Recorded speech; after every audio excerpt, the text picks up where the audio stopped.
I'll finish at the end of the talk. Talk about me worrying, we worrying. Does God know and care about my worries? Right? I'm going to finish that story. We got some takeaways. Okay. First, let me read you the start of a story. It's going to be a cliffhanger. This guy named Jim Downing. Anybody ever heard of Jim Downing? Bet you haven't. Jim Downing was a gunner's mate in World War II. This is his ship at Pearl Harbor on the morning of December 7th, 1941, West Virginia. Okay? So, Jim was in an outfit, a brand new outfit called the Navigators.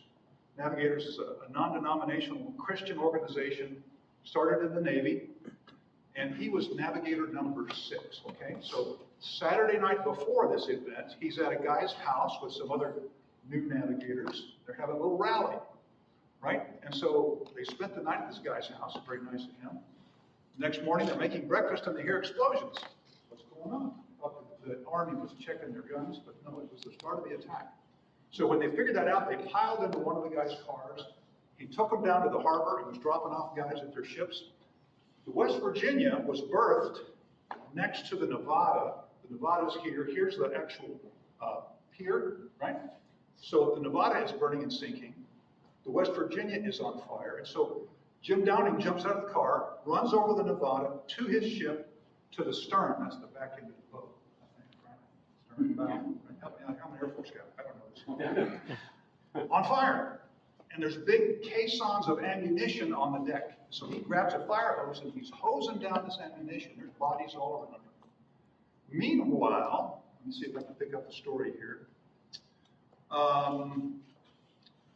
There was a tanker ship full of aviation fuel. He had offloaded his aviation fuel, but he was trying to clear the harbor to keep from getting sunk and blocking the harbor.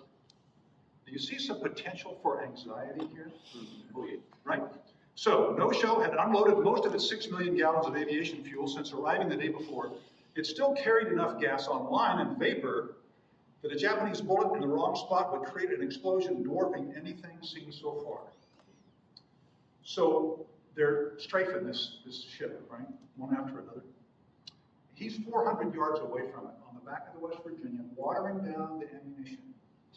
Just think of this picture, right? Like this, okay? So, trying to prevent this catastrophe, the crew of the No-Show, this ship, they're underway, barely moving, but headed across the narrow harbor to a safe berth. I watched, fascinated and fearful, as the Japanese planes swarmed like bees toward the No-Show. I was only about 400 yards away. One of those bullets is going to hit pretty soon. I thought, God, I'll be with you in a minute. Right? Right? And so the minute passed. My fire hose kept spraying. The No-Show kept inching farther into the harbor. The Japanese planes kept diving and firing. God, I thought, I'll be with you in another minute. Another minute passed. And I'm going to stop right there. So I think I got your attention, right? We'll come back to the rest of the story at the end.